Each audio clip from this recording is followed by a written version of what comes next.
Assalamualaikum warahmatullahi wabarakatuh. Alhamdulillah, alhamdulillahillazi arsala rasulahu bil huda wa dinil haq liyuzhirahu 'alad dini kullih walau karihal kafirun walau karihal munafikun. Asyhadu an la ilaha illallah wa asyhadu anna Muhammadar Rasulullah la nabiyya ba'dah.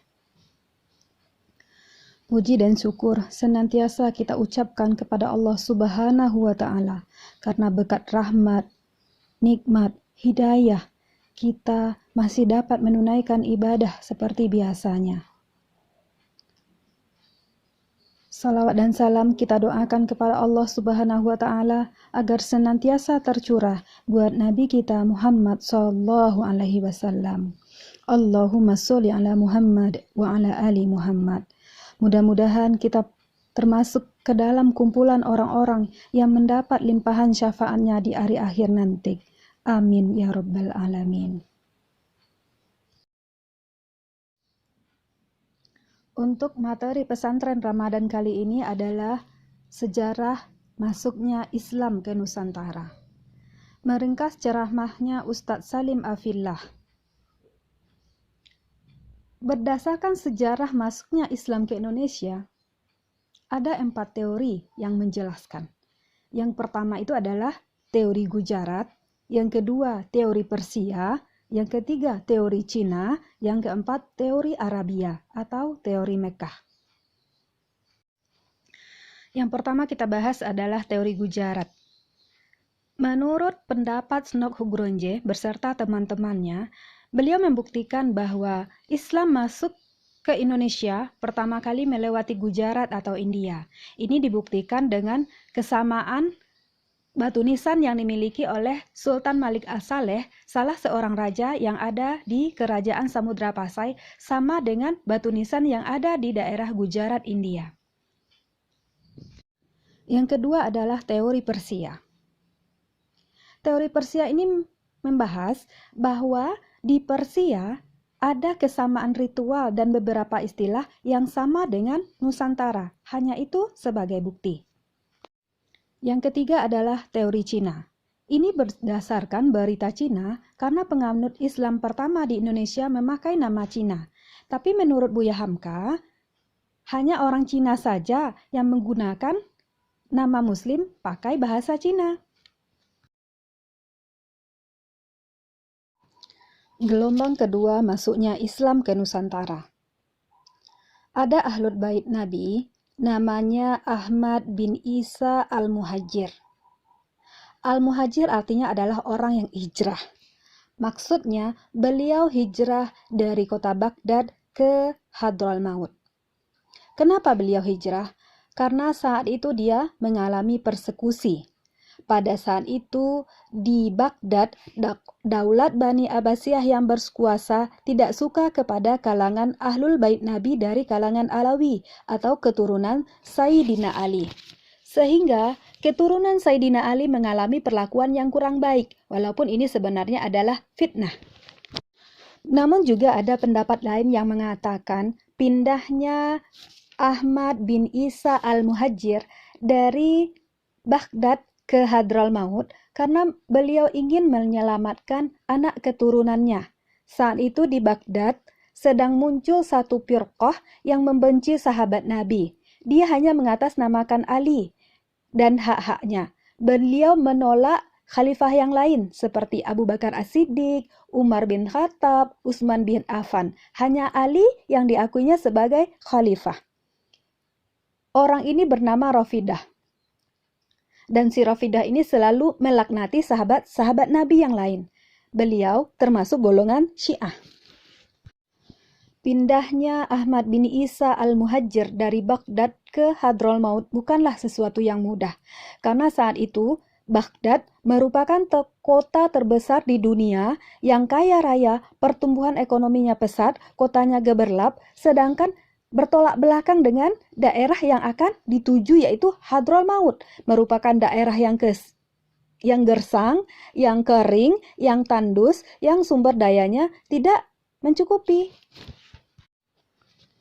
anak keturunan dari Ahmad bin Isa Al-Muhajir ini merasa bahwa Hadramaut tidak selamanya mampu menopang kehidupan mereka, karena mereka telah berkembang biak. Akhirnya mereka mencoba hijrah lagi sampai ke daerah timur, ada yang sampai ke Gujarat, ada yang sampai ke Champa atau Aceh, ada yang sampai ke Kepulauan Riau. Tidak hanya Indonesia di bagian Sumatera saja, tetapi juga sampai ke Pulau Jawa. Mereka ini menganut mazhab Syafi'i. Artinya, pada gelombang kedua ini, Islam masuk ke Nusantara melalui habaib-habaib. Yang keempat adalah teori Arabia atau teori Mekkah, yang dikemukakan oleh seorang ilmuwan besar, seorang ulama, seorang sastrawan yang berasal dari daerah kita, Sumatera Barat, yaitunya Haji Abdul Malik Karim Amarullah alias Buya Hamka. Beliau menyatakan bahwa di Museum Oxford tersimpan 2 buah surat yang dikirim oleh Raja Kerajaan Sriwijaya Maharaja Sri Indrawarman ke Raja Arab pada abad ke-1 Hijriah. Surat pertama yang dikirimkan oleh Sang Maharaja Sri Indrawarman ke Raja Arab adalah ke Muawiyah bin Abi Sufyan. Tapi saat sampai di Raja Arab, surat tersebut tidak dapat dibaca. Kemudian dia mengulangi lagi mengirim surat ke Raja Arab yang berada di Damaskus, dan saat itu yang memerintah adalah Khalifah Umar bin Abdul Aziz. Intisari penting dari surat yang beliau kirimkan adalah beliau minta dikirimkan seorang mu'alim atau beberapa orang mu'alim dari Arab atau tanah Arab ke Kerajaan Sriwijaya untuk mengajarkan agamanya, agama yang dianut oleh Raja Arab, kepada Sang Raja Sri Indrawarman. Di sana dijelaskan bahwa kirimkanlah seorang pengajar kepada kami yang agamanya tidak menyembah dewa-dewa, tetapi menyembah Tuhan yang satu. Bersama surat itu, Sang Raja Sri Indrawarman juga mengirimkan hadiah sebagai tanda persahabatan kepada Raja Arab. Beliau mengirimkan barus, beliau mengirimkan gading gajah, beliau mengirimkan kayu manis, dan hasil-hasil bumi yang lainnya untuk bukti persahabatan dengan Raja Arab. Adalah yang melatar belakangi kenapa Raja Sri Indrawarman meminta dikirimkan mu'alim ke Raja Arab. Karena pada saat itu di Bandar Sriwijaya bermukim pedagang-pedagang Muslim, kemungkinan bermukim pedagang-pedagang Muslim, dan sang raja terpikat dengan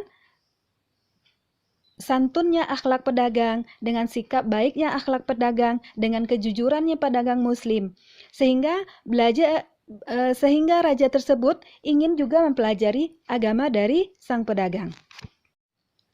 Sebagai balasan dari surat yang dikirimkan oleh Maharaja Sri Indrawarman dari Kerajaan Sriwijaya, Khalifah Umar bin Abdul Aziz mengirimkan mu'alim beserta 2 orang budak. Kedua orang budak ini adalah orang yang sangat fasih membaca Al-Quran, selain dengan tingkah lakunya yang sangat baik, yang sangat santun. Salah seorang dari budak ini berkulit putih, berasal dari bangsa Romawi, sedangkan yang lainnya berasal dari bangsa Afrika yang berkulit hitam.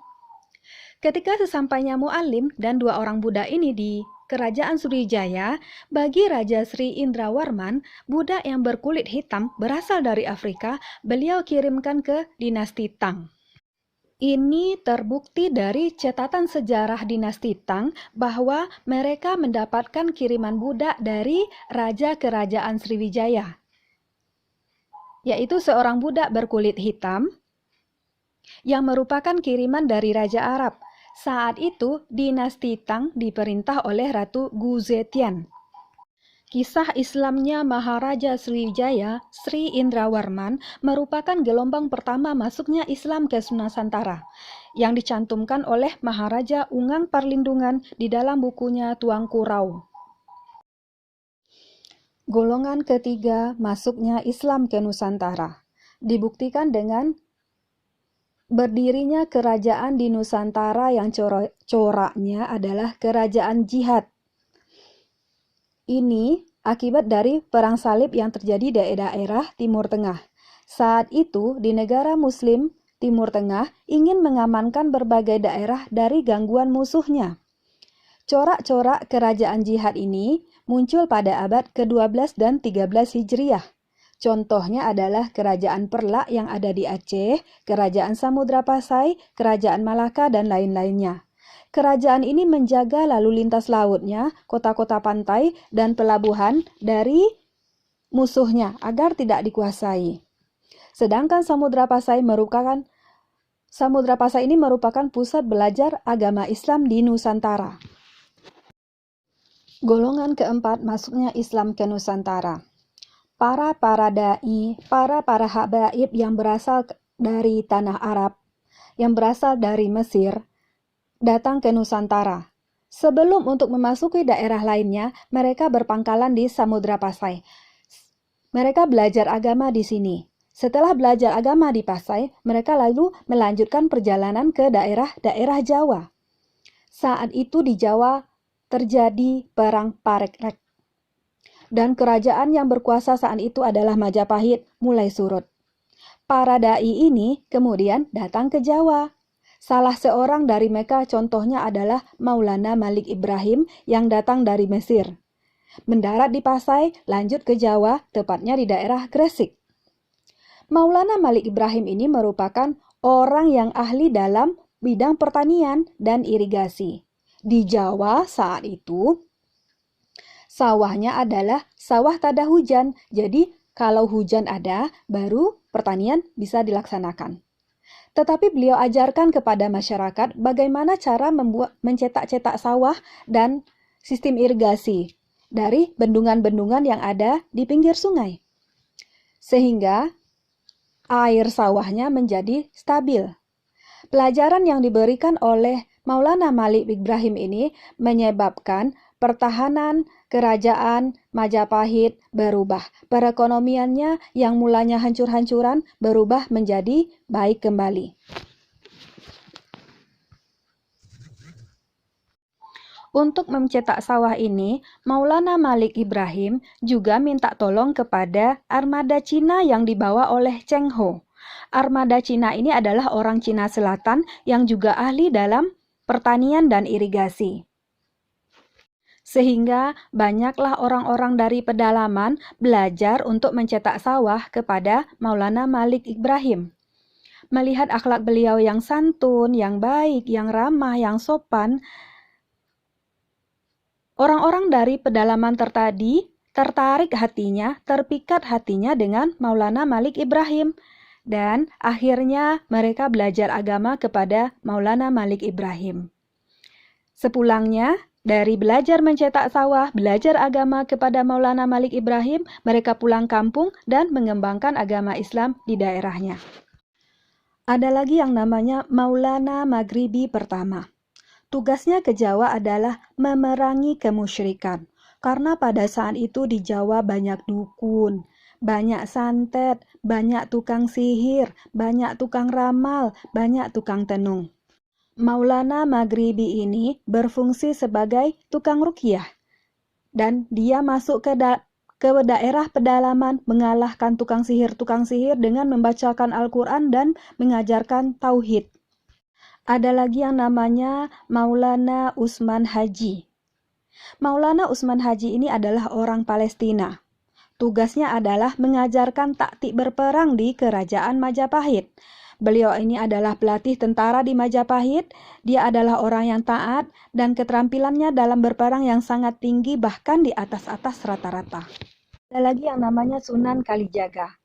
Beliau mengajarkan seni. Beliau mengajarkan Islam lewat seni wayang kulit.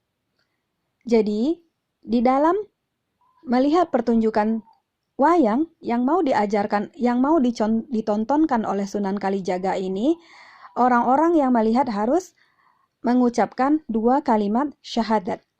Dengan kelima masuknya Islam ke Nusantara.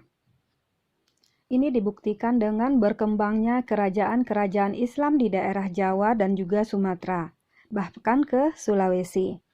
Kita mengenal yang namanya Sunan Giri. Beliau ini memberikan pengaruh yang luar biasa terhadap kerajaan-kerajaan di Nusantara. Pada saat itu, Indonesia sudah dijajah oleh Belanda. Kita tahu bahwa Belanda datang ke Indonesia tidak hanya untuk menjajah, tidak hanya untuk mencari kejayaan, tidak hanya untuk mencari kekayaan, tetapi juga untuk menyebarkan agama mereka. Sunan Giri ini, karena beliau ini sangat berpengaruh di lingkungan kerajaan, beliau mempengaruhi raja-raja, tentara-tentara militer yang ada di kerajaan untuk memerangi Belanda. Jadi selain mengajarkan Islam, beliau juga membentuk pertahanan agar rakyat Indonesia menjadi bersatu melawan Belanda, walaupun saat itu masih bersifat kedaerahan. Kita lanjutkan dengan golongan ke-6, masuknya Islam ke Nusantara. Ini dibuktikan dengan gerakan perlawanan yang dilakukan oleh masyarakat Indonesia itu sendiri, yang awalnya mereka pergi belajar ke luar negeri, mereka pergi belajar ke tanah Arab, mereka pergi belajar ke Mesir, atau mereka baru pulang dari haji. Contohnya, Haji Miskin, Haji Sumani, Haji Piobang, dan sebagainya. Mereka pulang haji, sampai di kampung, menggerakkan masyarakat untuk merubah pola pikir masyarakat. Di kampung halamannya, sepulang belajar dari tanah Arab, mereka merevolusi pemikiran masyarakat, yang pada awalnya memang mereka bentrok dengan masyarakat, karena masyarakat saat itu banyak yang pro dengan Belanda, dan mereka bertentangan dengan kaum adat. Contohnya, kebiasaan masyarakat di Sumatera Barat yang saat itu masih percaya tukang sihir, masih suka melaksanakan sabung ayam. Tetapi berkat kegigihan dari para haji-haji ini, para ilmuwan-ilmuwan ini, mereka bisa menyadarkan kembali masyarakat bahwa kita harus bersatu melawan Belanda, bukan mendukung Belanda. Karena misi tersendiri dari Belanda itu juga adalah menyebarkan agama mereka, selain mengadu domba masyarakatnya.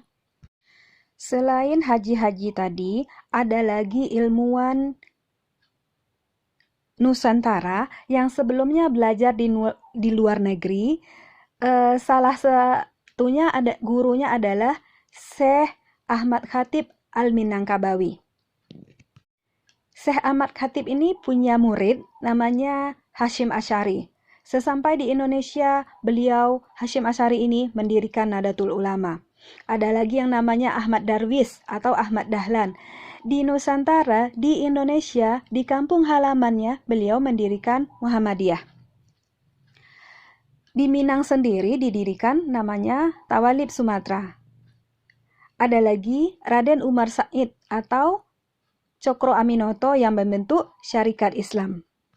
Beliau ini bergerak dalam bidang pendidikan untuk menentang Belanda, di samping mengajarkan agama Islam. Yang terakhir adalah golongan ke-7, masuknya Islam ke Nusantara. Golongan ini adalah harakah-harakah internasional yang datang ke Indonesia seperti Ikhwanul Muslimin, Hizbut Tahrir, dan harakah yang lainnya. Mereka melakukan pembinaan di Indonesia dan membentuk jaringan-jaringan di Nusantara. Demikianlah materi kita pada hari ini. Salah dan janggalnya Ibu mohon maaf. Kepada Allah Ibu minta ampun. Astaghfirullahalazim. Wabillahi taufiq wal hidayah. Wassalamualaikum warahmatullahi wabarakatuh.